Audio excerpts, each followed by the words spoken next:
কাদেরকে ক্ষমতায় দেখতে চান বা কাদেরকে ক্ষমতায় মানে ভোট দিবেন বলে মনস্থির করেছেন? আগামী যে সংসদ নির্বাচনে আপনি কোন দলকে ক্ষমতায় দেখতে চান বা ভোট দিবেন বলে মনস্থির করেছেন? আসসালামু আলাইকুম প্রিয় দর্শক, কেমন আছেন সবাই? আশা করি সকলেই ভালো আছে। প্রিয় দর্শক, আজকে দেখতে পাচ্ছেন যে আমি চলে আসছি একটা জনবহুল বাজারে, যেখানে আজকে সাপ্তাহিক হাট। এখানে হাজার হাজার মানুষের সমাগম এই সাপ্তাহিক হাটে। তো আমি এখানে আসছি আজকে মূলত একটা আগামী জাতীয় সংসদ নির্বাচনে মানুষের মনে কোন দল বেশি বিস্তার করছে বা সাধারণ মানুষের মাঝে তারা মনস্থির করছে কোন দলকে ক্ষমতায় দেখতে চায়, সেই বিষয়ে একটা সার্ভে বা মানুষের মতামত গ্রহণের জন্য। তো বন্ধুরা, চলুন আমি সাধারণ মানুষের কাছে জিজ্ঞাসা করব তারা আগামী সংসদ নির্বাচনে কাদেরকে ক্ষমতায় চায় বা কাদেরকে ভোট দেবে। চলুন। আসসালামু আলাইকুম। আমি মূলত আসছিলাম যে আগামী যে ত্রয়োদশ জাতীয় সংসদ নির্বাচন হচ্ছে, এই সংসদ নির্বাচনে আপনি কাদেরকে ক্ষমতায় দেখতে চান বা কাদেরকে ক্ষমতায় মানে ভোট দিবেন বলে মনস্থির করেছেন? ভোট দিব জামাত ইসলাম। জামাত ইসলামে ভোট দেবেন? জামাত ইসলামের কি গুণ দেখে আপনার মন চাইলো তো জামাত ইসলামে ভোট? নামাজ কালাম পড়ে জামাতে ইসলাম রক্ষা করে, আমিও নামাজ কালাম পড়ি জামাতে। আলহামদুলিল্লাহ, ইসলাম টিকে রাখ। যাক আলহামদুলিল্লাহ। তো বন্ধুরা, চলুন এরকম আমরা আস্তে আস্তে একটা করে আরো সাধারণ মানুষ জনগণের কাছে পৌঁছায় তাদের মতামত গ্রহণের চেষ্টা করি। আসসালামু আলাইকুম চাচা। ওয়ালাইকুম আসসালাম। কেমন আছেন? আলহামদুলিল্লাহ। আচ্ছা, আগামী যে সংসদ নির্বাচনে আপনি কোন দলকে ক্ষমতায় দেখতে চান বা ভোট দিবেন বলে মনস্থির করেছেন? দল যেটা আসে সেটাই ভালো। আপনি ব্যক্তিগতভাবে কোন দলকে সমর্থন করছেন? আমি জামাতে করতেছি। আসসালামু আলাইকুম। ওয়ালাইকুম আসসালাম। কেমন আছেন? ভালো। আগামী সংসদ নির্বাচনে আপনি কোন দলকে ক্ষমতায় দেখতে চান বা কোন দলকে ভোট দিবেন বলে আপনি মনস্থির করেছেন? পছন্দ মতো প্রার্থীকে যে ভালো লাগবে তাকেই দেবো। সেটাই জানতে চাচ্ছি। তো এখন তো সংসদ নির্বাচন তো আর মাত্র 1-1.5 মাস বাকি আছে, তো আপনারা বা আপনি কোন দলকে সমর্থন করছেন? আমি তো বললাম যে যে যে যে মানে যে ভালো না তাকে সমর্থন করবো। চাচা, আগামী সংসদ নির্বাচনে আপনি কোন দলকে ক্ষমতায় দেখতে চান বা কাদেরকে ভোট দিবেন বলে মনস্থির করেছেন? ও যার ভাগ্যে তাই যাই হবি, ও নিয়ে কোনো টেনশন নাই। ওয়ালাইকুম আসসালাম রহমতুল্লাহ।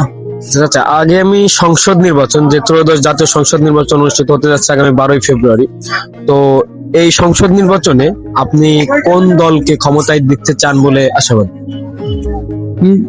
কোন দলকে বলতে আসলে তো আমরা অনেক দলকে দেখেছি।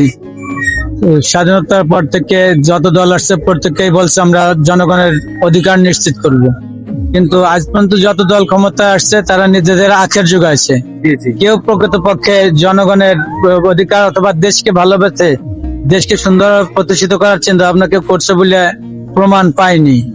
আমাদের দেশের উন্নতির জন্য বিশেষভাবে যে কোনো দেশের উন্নয়নের জন্য বিশেষ দুটি জিনিসের বিশেষ প্রয়োজন। একটা হচ্ছে প্রাকৃতিক সম্পদ, একটা হচ্ছে মানব সম্পদ। আমাদের দেশে যথেষ্ট প্রাকৃতিক সম্পদ রয়েছে, যেটার যদি সুষ্ঠু বন্টন হয় তারপরে এ দেশ উন্নত হতে পারে।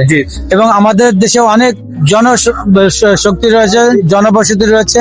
আমরা এই জনশক্তিকে যদি মানব সম্পদে রূপান্তর করতে পারি, তারপর আমাদের দেশ বিশ্বের মধ্যে উন্নত দেশ হিসেবে পরিণত হতে পারে। আর এইদিকে আমরা লক্ষ্য করে দেখেছি যে সমস্ত রাজনৈতিক দল রয়েছে তাদের মধ্যে অধিকাংশ রাজনৈতিক দল হচ্ছে রাজনীতিকে একটা ব্যবসা হিসেবে গ্রহণ করছে।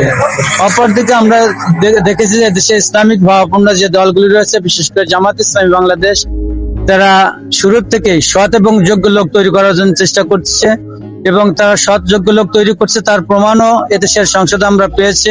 বিভিন্ন সংসদ সদস্য নির্বাচিত হয়ে তারা কোনো প্রকার রাষ্ট্রের কোন সম্পদকে নষ্ট করেনি, পক্ষপাত করেনি, আত্মসাৎ করেনি এবং কোন দুর্নীতির সঙ্গে তারা জড়িত হয়নি।